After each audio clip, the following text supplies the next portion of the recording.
तो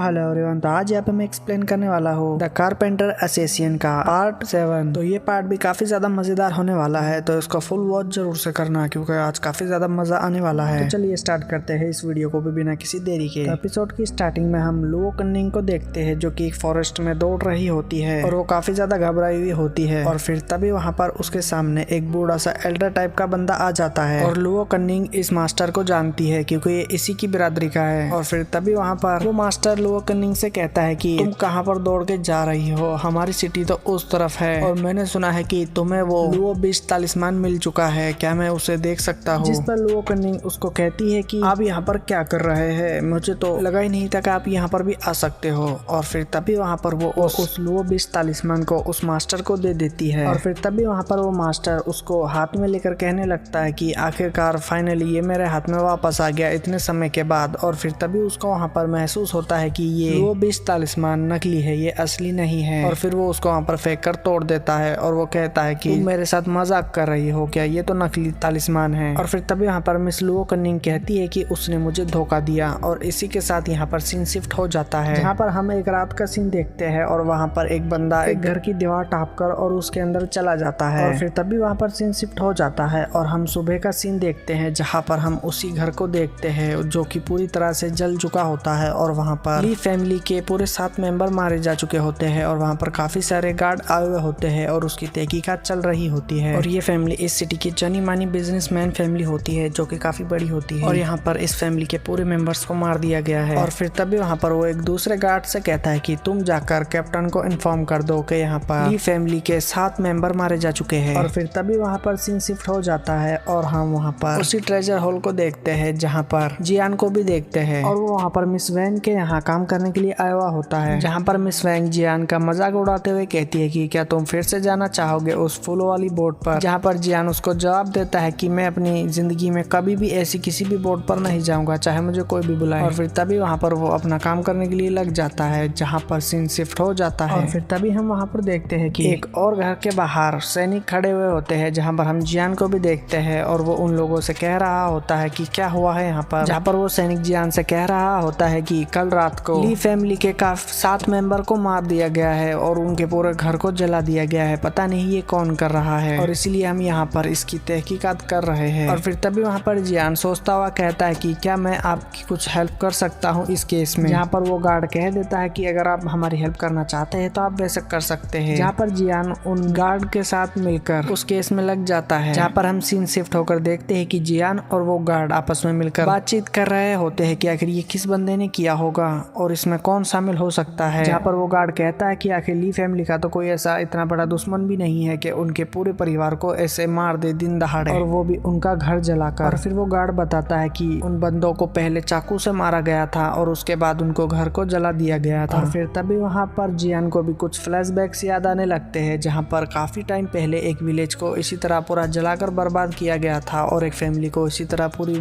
बुरी तरीके से मारा गया था। और फिर तभी वहाँ पर सीन शिफ्ट हो जाता है और वहाँ पर हम एक ऑफिसर को देखते हैं। सॉरी, तब से मैं गार्ड कह रहा था, ये एक ऑफिसर है क्योंकि ये पुलिस वाला है। और फिर तभी हम वहाँ पर उस पुलिस वाले को देखते हैं जो कि एक गली में दौड़ के किसी से डरता हुआ भाग रहा होता है। और फिर तभी वहाँ पर अचानक से आकर कोई उसको मार डालता है वहाँ पर और उसकी बॉडी को जला देता है। और फिर तभी हम वहाँ पर सुबह का सीन देखते हैं जहाँ पर जियान उसी मेंशन के बाहर खड़ा होकर एक बंदे से बात कर रहा होता है। जहाँ पर वो बंदा जियान से कहता है कि आपने हमारी काफी हेल्प करी है, तो उसके लिए मेरे पास पैसे तो नहीं है तुम्हें देने के लिए, पर मेरे पास जो खाने की चीजें है वो मैं तुम्हें दे सकता हूँ। जियान उस सामान को लेकर वहाँ से जाने लगता है जहाँ पर हम पीछे देखते हैं कि शाही ऑफिसर खड़े होते हैं और उसके ऊपर नजर रखे हुए होते हैं। जहाँ पर हम थोड़ी देर बाद का सीन देखते हैं जहाँ पर जियान थोड़ा आगे देखता है कि आगे एक और मेंशन को जला दिया गया है और उस परिवार के भी सारे लोगों को मार दिया गया था पहले ही चाकू से। जहाँ पर हम पीछे जिनीवे को भी देखते हैं जो कि छुपकर जियान को देख रही होती है। और फिर तभी वहाँ पर सीन शिफ्ट हो जाता है जहाँ पर हम शाही ऑफिसर्स का हेडक्वार्टर देखते हैं जहाँ पर उनका कैप्टन भी बैठा हुआ होता है और ये कैप्टन जिनीवे का चचेरा भाई है।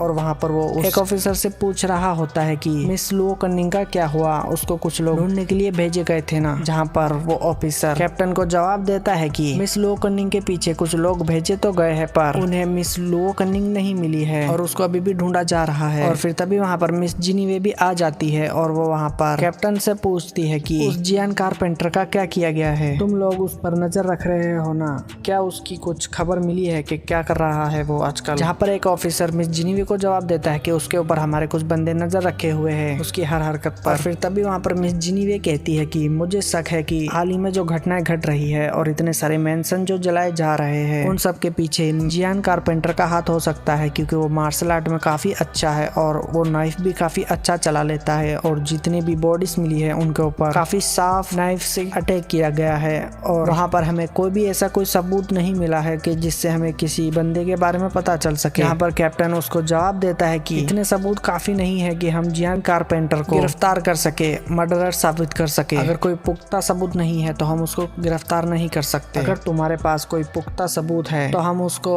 बेझिझक गिरफ्तार कर लेंगे। जहाँ पर जिनीवे उसको कहती है कि अच्छा पुख्ता सबूत ठीक है। और फिर तभी वहाँ पर सीन शिफ्ट हो जाता है जहाँ पर हम जियान को देखते हैं जो कि ये सोचता हुआ अपने घर की तरफ जा रहा होता है कि हाल ही में जो ये सब घटनाएं घट रही है मुझे लग रहा है कि इनके पीछे कहीं लुओ बीस तालिस्मान के पीछे पड़े हुए लोगों का हाथ तो नहीं। और फिर इतना सोचते हुए वो अपने घर पहुंच जाता है जहाँ पर वो देखता है कि उसके घर के ऊपर रॉबरी हुई है। जहाँ पर उसको देखकर जियान कहता है कि मेरे घर पर फिर से रॉबरी क्यों हुई भला। और इसी के साथ ये एपिसोड यहीं पर एंड हो जाता है। तो कैसा आपको आज का ये एपिसोड लगा है मुझे कमेंट्स में जरूर बताना। अगर अच्छा लगा है तो इस वीडियो को एक लाइक कर देना और इसके आगे के एपिसोड भी देखने हैं तो चैनल को भी सब्सक्राइब कर देना। मिलते हैं इसके अगले एपिसोड में, तब तक के लिए बाय। Thanks for watching.